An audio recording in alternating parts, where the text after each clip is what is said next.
I say how stupid that policy was, not just for 20 years. Why the Biden administration did not inherit much from the Trump administration except this very crucial issue?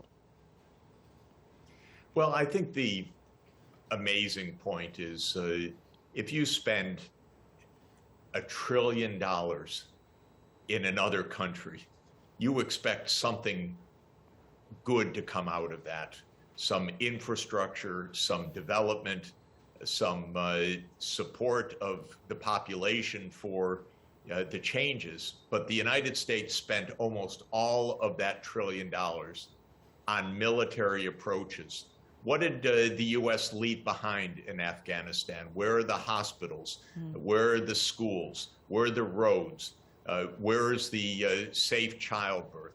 Unfortunately, this is why there was no support for the U.S.-backed government, because the U.S. effort was a military effort.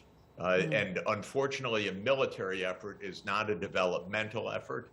A military effort doesn't win the support of people.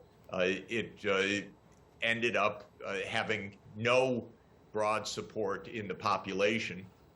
And the result is the Taliban were able to wait and then return after $1 trillion.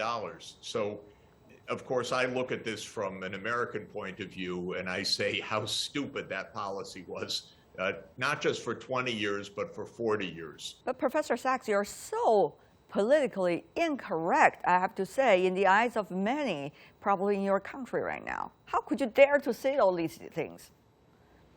Well, because, you know, at my age, and I've been at this for 41 years, working all over the world, I've seen straight up Vietnam, the disaster in Cambodia. I've seen the U.S. intervention in Central America. We've seen 2 Gulf wars. We've seen what covert operations did to destroy Syria.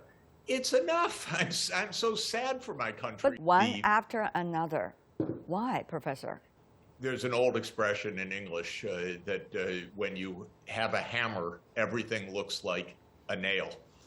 Well, the United States has a powerful military, so everything looks like a solution for a war.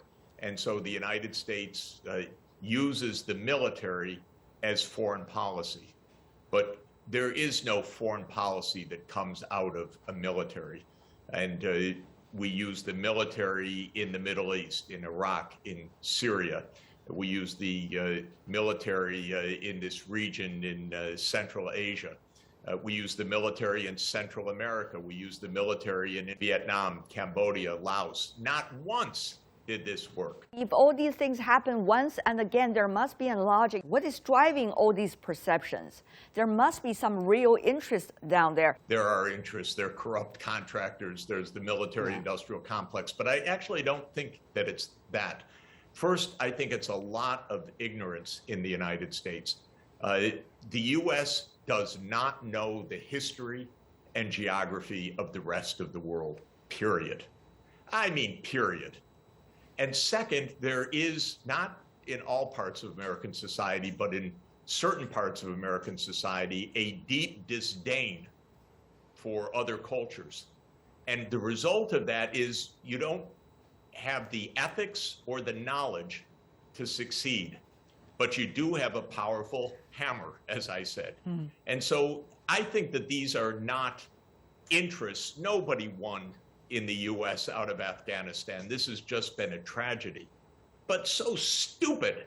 And that is because of ignorance and because the American leaders never cared really about Afghanistan, and the public never cared about Afghanistan. If it's only for you, not for the people involved, it's never going to succeed.